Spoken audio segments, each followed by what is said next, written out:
ஓம்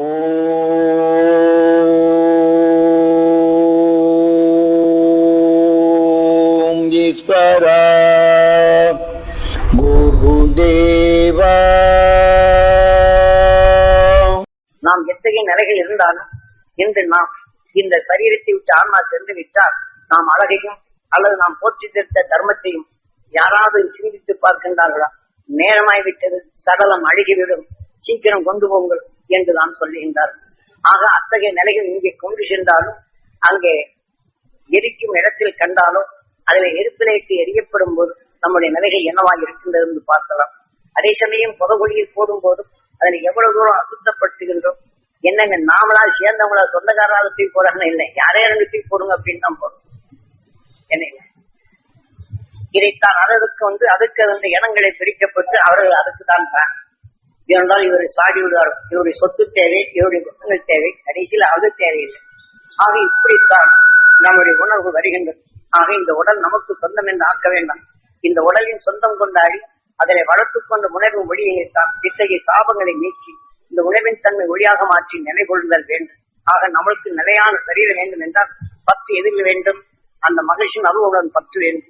அந்த பற்றினை நமக்குள் வளர்த்துக் கொண்டால் அதன் கணக்கு பிரகாரம் இந்த வாழ்க்கை எதை அதிகமாக கூட்டுகின்றமோ அங்கே செல்லுகின்றோம். இல்லை என்றால் இந்த சாப அலைகள் சிக்கியவர்கள் ஆக நஞ்சு கொண்டு ஒருவரை அழித்திட வேண்டும் என்ற எண்ணம் தான். இந்த உணர்வின் தன்மை நாம் கொண்ட பின் தாவர இடத்தை புசித்து வரும் நிலைவர் மற்ற உயிரினங்களை கொன்று புசிக்கும் நிலை வரும்.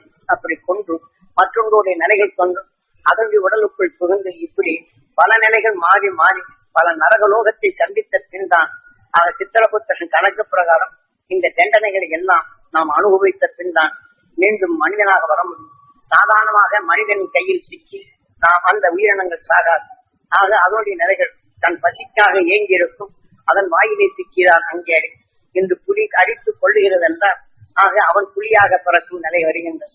ஒரு பாம்பினிடத்தில் சிக்கி தவிக்கிறது என்றால் அடுத்தவருடைய நிலைகள் அவனுடைய பிறப்பு பாம்பாக தான் பிறக்கும். பாம்பின் நிலைகள் துரிய நிலைகள் கொண்டு அங்கே செல்லுகின்றது. இதை போன்ற நிலைகளிலிருந்து நாம் விடுபட வேண்டும் என்பதற்குத்தான் விண்ணுலக ஆற்றலும் மண்ணுலக நிலைகளையும் ஆக உணர்வின் பெருக்கமும் உணர்வின் மாற்றங்களும் உணர்வுக்கொப்ப உடலின் மாற்றங்களும் உணர்வுக்கொப்ப ரூபங்களும் அவருடைய குணங்களும் அவருடைய நிறங்களும் எவ்வாறு மாறுகிறது என்ற நிலையை தெளிவாக எடுத்து காட்டினார் நமது குரு.